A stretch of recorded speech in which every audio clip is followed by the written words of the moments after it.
auprès de la vraie source pour avoir la vraie information. Voilà pourquoi nous avons été conviés.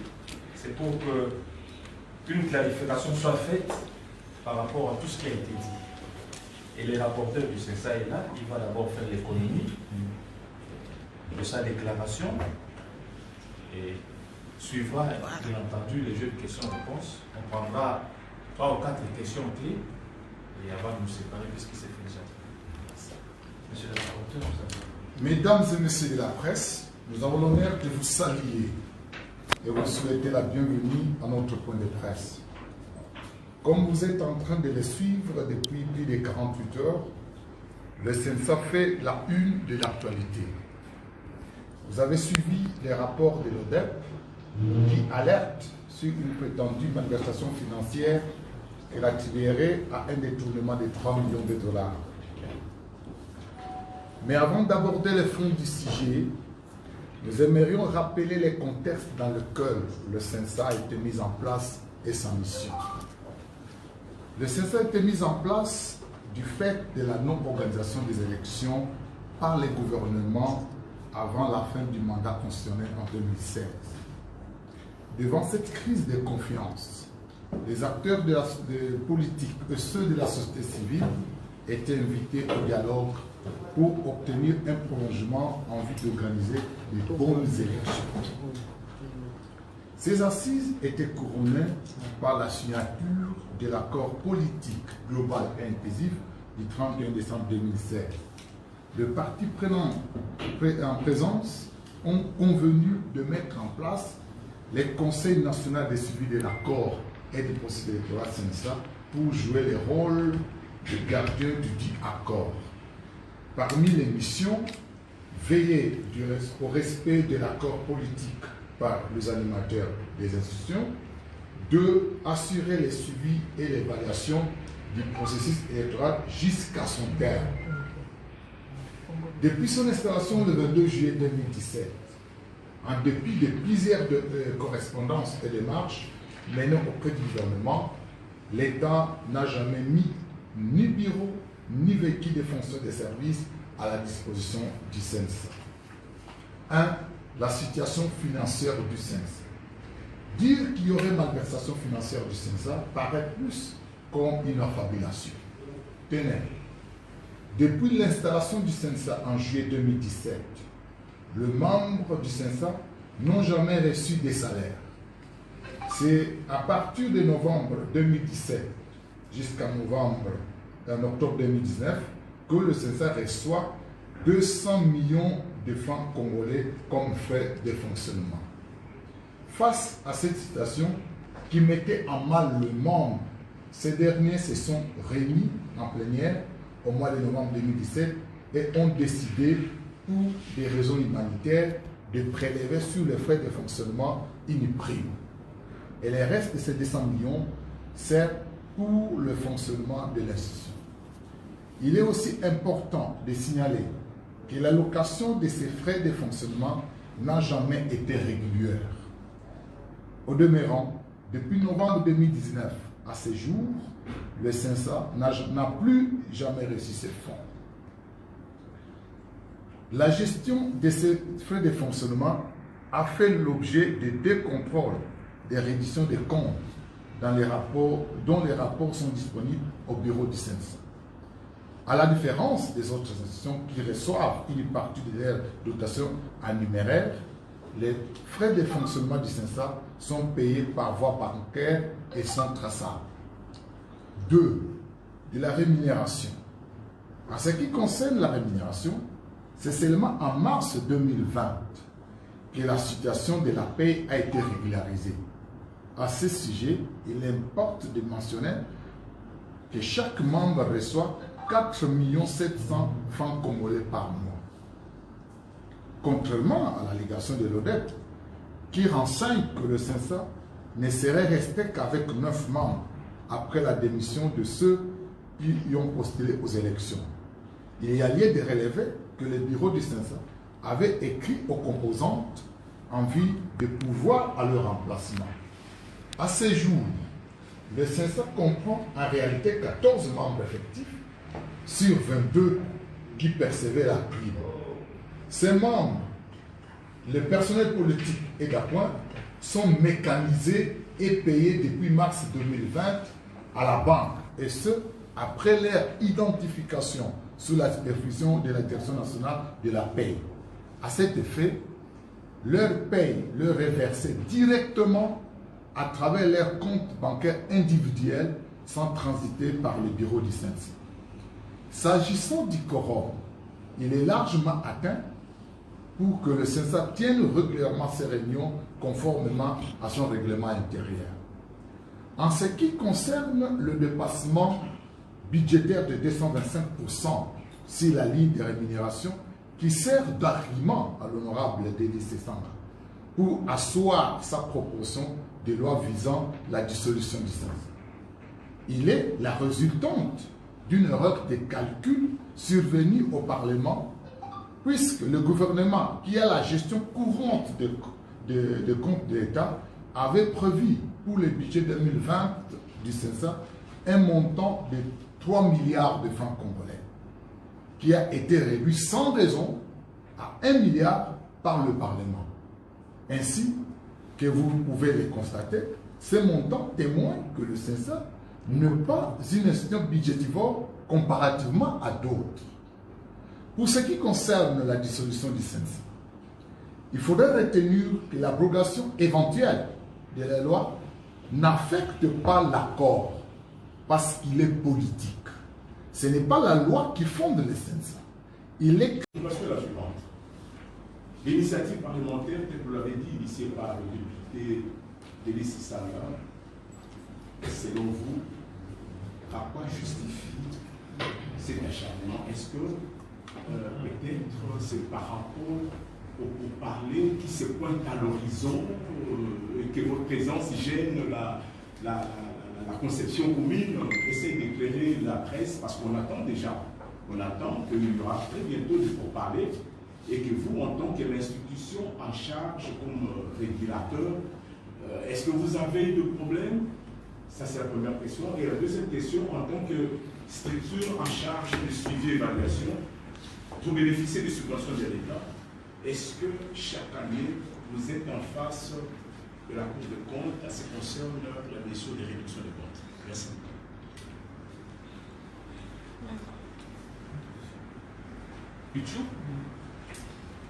Merci. C'est Geoffrey Pitita pour le point de CHC.cd. L'ONEM, dans son rapport, affirme que le plénière du CNSA ne se tient plus. Ma question est directe. Depuis qu'on a publié les résultats des élections du 30 décembre 2018, est-ce que vous avez tenu des plénières ici au niveau? Parce que selon l'ONEM, il n'y a plus de plénière au CNSA. Vous voyez l'accord politique du global, chapitre 6.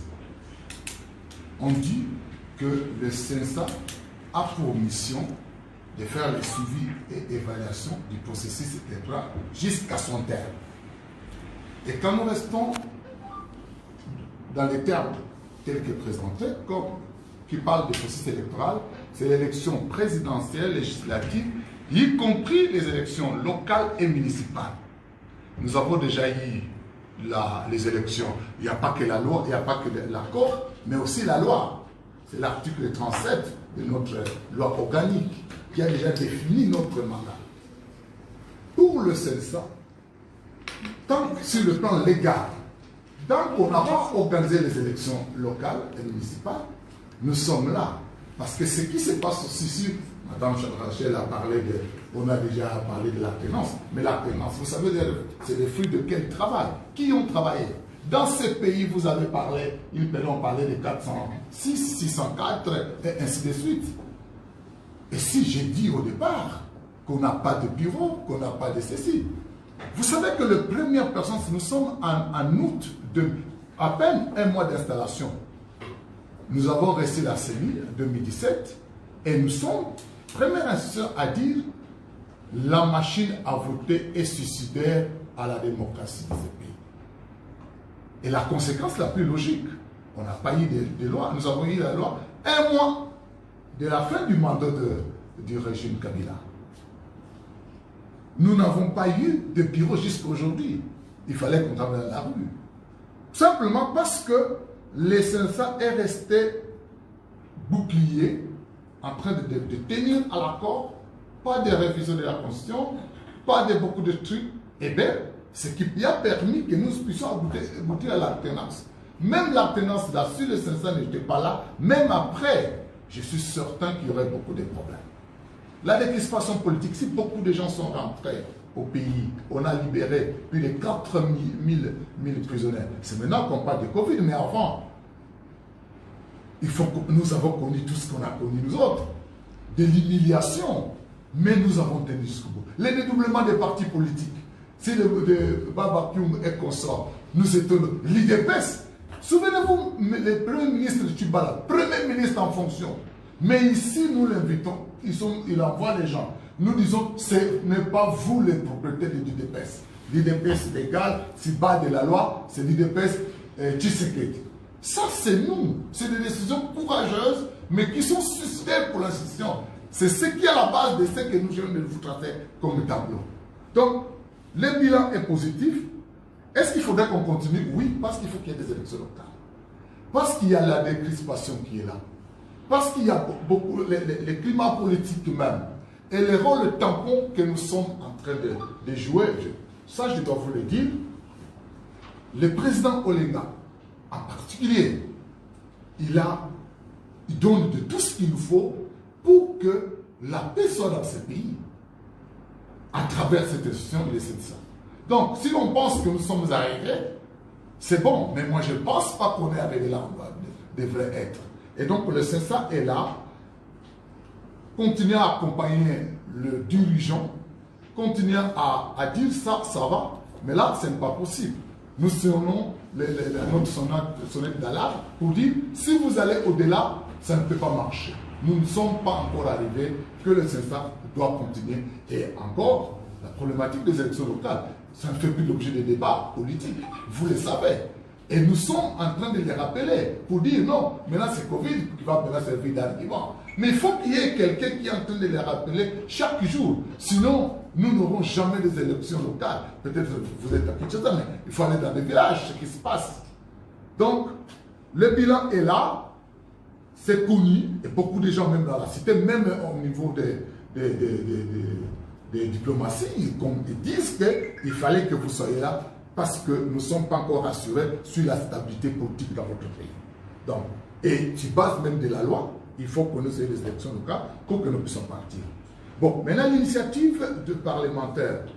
Moi, c'était un acharnement, M. Tite. Je crois que vous avez raison. Parce qu'ils savent que le CENSA va empêcher ce qu'ils veulent faire. Ça, il ne faut pas se leurrer. C'est ça la réalité. Il y a des choses qui ne passeront pas tant que le CENSA sera là. Parce que nous allons les dénoncer. Et quand on va les dénoncer, vous êtes là. Le peuple veille, attend qu'il y ait ça. Donc, tant que le CENSA restera fort, les politiciens seront qui n'ont pas véreux, qui n'ont pas de bonnes intentions de développement pour le pays, qui ont de coups bas, qui travaillent pour voir comment garder le pouvoir, comment ne pas avancer. Et nous servons vraiment des boucliers pour beaucoup de choses. Et ça ne plaît pas à tout le monde. Ça ne plaît pas à tout le monde. Nos positions que nous prenons, ça ne plaît pas à tout le monde. Vous savez, même dernièrement, moi, il y a des gens qui m'ont dit, mais vous, qu'est-ce que vous avez eu de Bahati? Simplement parce qu'on a dit, AFDCA, ça appartient à Bahati. Et nous dirons la vérité jusqu'au bout. Et ça n'arrange pas tout le monde. Et il utilise des opportunistes politiciens pour dire, toi tu peux faire ceci, et puis quelqu'un le fait. Donc pour nous, c'est un acharnement simplement parce qu'on est mis à personne. Nous travaillons, nous fonctionnons au minimum. Chacun de nous vit avec des moyens pour se déplacer. Nous fonctionnons au minimum, mais nous tenons. C'est ce qui met mal à l'aise. Parce que nous n'allons pas forger en disant ce que vous êtes en train de faire, ce n'est pas bien. C'est contre la Constitution et contre les lois du pays. Et ça, il ne faudrait pas qu'il y ait quelqu'un qui dénonce ça. Bon, la réduction des comptes, je l'ai dit. On a connu en 2018 et 2019. Nous gérons l'argent de l'État. Et quand ils viennent ici, souvent, ils font pas ci, ils viennent à l'improviste. Sinon, on ne va pas continuer à nous donner l'argent. Sinon, non. Et même pour être payé, je l'ai dit tout à l'heure, que nous sommes allés, on nous identifie, chacun dans son compte individuel, l'argent ne vient jamais au CENSA. La chose importante que j'aimerais soulever, parce que j'ai vu dans les journaux, on dit qu'il y a de l'argent qu'on devait donner aux gens, mais qu'on devait restituer, qu'on a détourné. C'est faux. On vous donne de l'argent pour le fonctionnement. Maintenant, avant, nous avions chaque semaine une plénière. La décrispation politique, le retour des exilés politiques, la décrispation, et tout ce qu'il y a comme dossier, ça demande de l'argent pour faire tout cela. Mais on s'est dit, nous donnons un peu d'argent pour la prime des gens. Mais la prime, en droit administratif, ça se paye à quelqu'un qui travaille. Quand tu n'as pas travaillé, tu n'as pas droit à la prime. Mais le problème, c'est lequel? C'est que nous avons eu des collègues, connaissant bien les exigences de l'article 10 et 18 de la loi électorale, ils sont allés aux élections. La loi électorale, l'article 10 dit que le CENSA est inéligible. L'article 18 dit, pour que vous soyez éligible, vous devrez d'abord montrer la preuve de la démission. Ils ont démissionné. Nous avons fait une tripartite. Le Katintim, au mois de mars, les gens qui étaient avec nous, peut-être parmi vous, il y a comme des gens qui étaient avec nous parmi vous. Car Katintim a dit, nous n'accepterons pas les travaux de cette tripartite parce que vous faites participer des gens qui ne sont plus membres du CENSA et nous détenons de preuves. Il a fait un point de presse ici, il a cité les noms des gens. On ne pouvait pas continuer. Nous on a dit, vous ne pouvez pas venir, et le CENSA a consulté les composants qui les remplacent déjà. Donc c'est tous les problèmes que vous êtes en train d'attendre là, c'est pas ça. C'est simplement des gens qui ont démissionné, mais qui veulent toujours se considérer comme étant membres du CENSA et voulaient avoir tous les droits. C'est ça les problèmes ici. Bon, je vais passer à GFT. Il n'y a plus de plénière, c'est faux.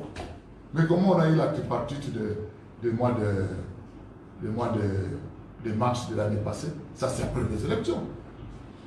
Et nous avons continué nos réunions. Parce que ce que vous ne comprenez pas, c'est vrai quand les collègues sont partis, nous avons écrit aux composants. C'est à partir du mois de juin. Par exemple, le RASOP vient de renouveler le membre, il a renvoyé ce qu'il pouvait envoyer. Mais même l'IDPS, tu sais qu'elle dit, vient d'envoyer les délégués au CENSA pour les comptes de RASOP. Ça, il faut que vous soyez au courant de ça. L'opposition républicaine de Boutakengo, il a renvoyé, parce qu'il y a le maître Matadine qui est la députée, il a remplacé. Donc, il reste que 8 personnes, parmi eux, 3 de l'opposition politique, de Vital Kamere, qui était le chef de file, quoi, où il y a le Makila et les autres, mais également, non, 2 là-bas et puis 6 de la majorité présidentielle, parce qu'il y a encore 2 qui sont avec nous. Et nous avons écrit régulièrement, ils nous ont promis, parce que l'idée c'était d'abord qu'on fasse, parce que le gouvernement, après ils nous ont dit, bon maintenant nous sommes en train de décider sur la question. Donc, nous avons déjà, sur les membres qui sont partis, on est déjà à 14 sur 22. Et le quorum est atteint. Donc tout ce qu'on dit là, c'est faux. La base de ça, c'est que nos amis qui ont démissionné voudraient avoir les mêmes avantages que nous. Et comme on respecte la fait respecter la loi, c'est tout ce qu'il y a comme diffamation. On est en train de citer. Je peux encore prendre 2 questions si vous voulez. S'il y a des questions en suspense, Michel. Sylvain Momba, journal La Résistance. Monsieur le rapporteur, je vais un peu agir la question de Mme Rachel. Oui. Ça se voit clairement qu'il faut refuser vraiment de mourir. Est-ce qu'il n'y a pas moyen de donner aujourd'hui une raison à ces peuples sur les efforts que vous êtes en train de fournir pour l'organisation des élections locales? Et puisqu'il fait une raison à ces peuples, parce que ces élections sont vraiment pas. F/0016 PG CCAS MIM-AFF pour faux et usage des faux commis en écriture par imitation des signatures des prétendus signataires afin d'en tirer les conséquences étroites sur la validité de cette pétition.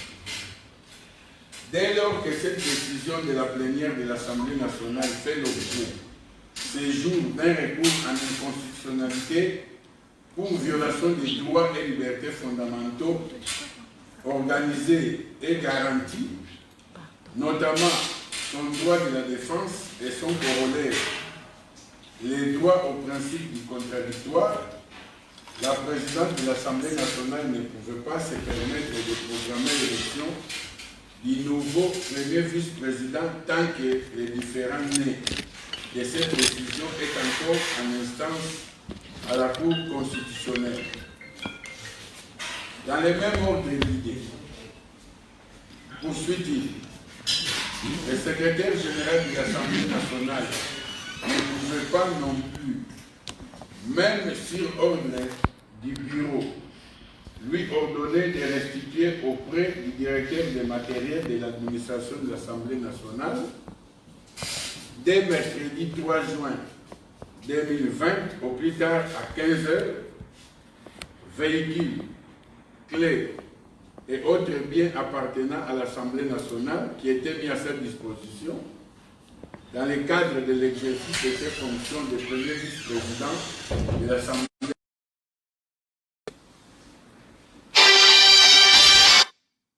Pour lui permettre de jouir amplement des garanties constitutionnelles et réglementaires si évoquées, et pour éviter les réparations possibles des préjudices ainsi que les réparations possibles des préjudices ainsi suivis deviennent impossibles, voire tardives, il y a lieu d'ordonner les mesures urgentes et nécessaires à la sauvegarde de ces libertés et droits fondamentaux remis en cause par les suivies décisions de l'administration de l'Assemblée nationale, la présidente de l'Assemblée nationale et son secrétaire général, pour atteinte irrémédiablement portée à l'exercice des droits de la défense, pour atteinte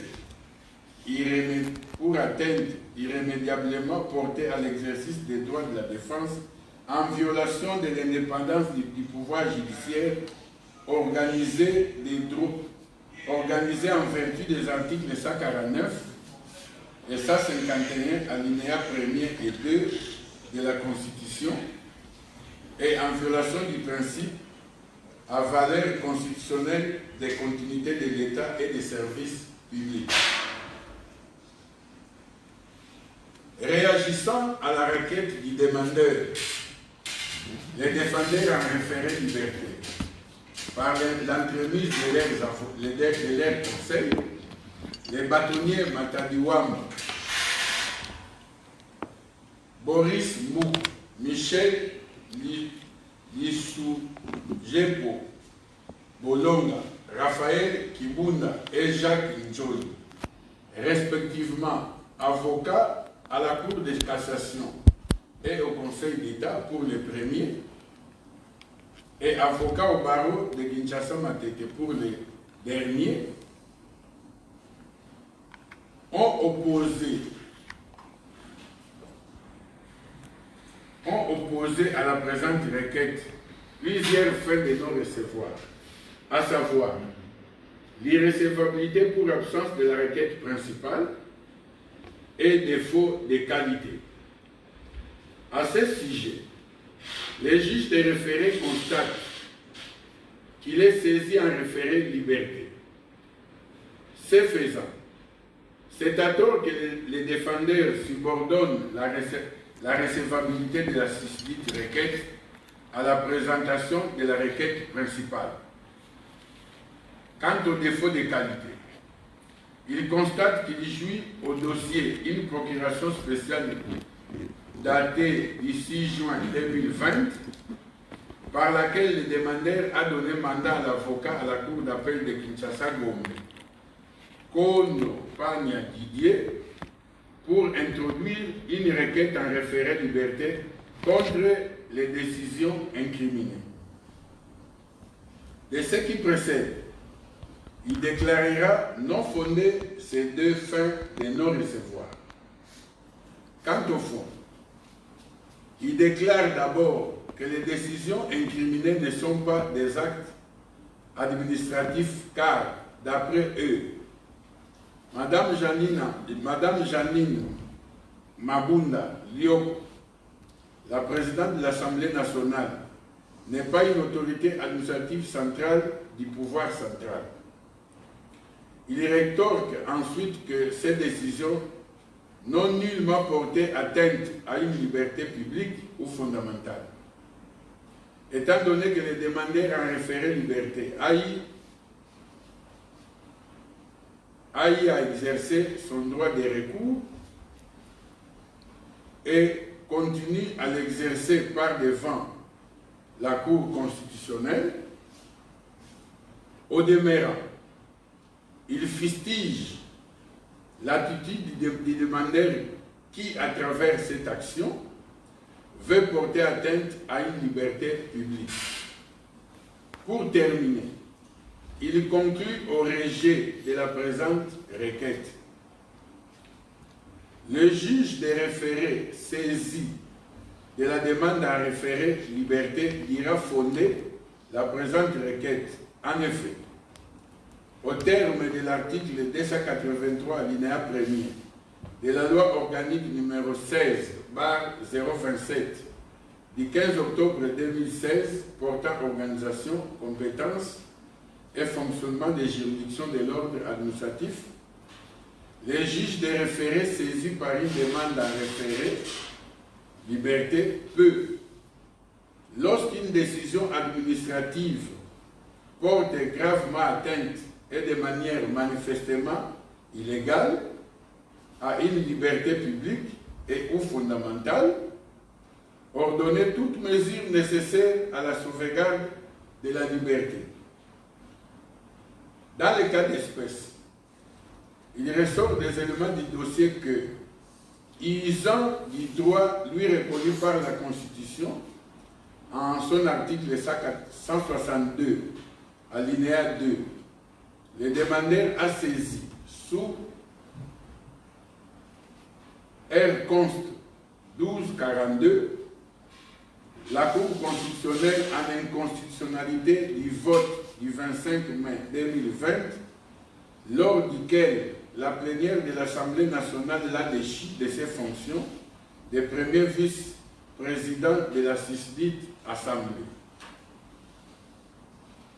Ces votes étaient déjà attaqués en inconstitutionnalité devant la Cour constitutionnelle.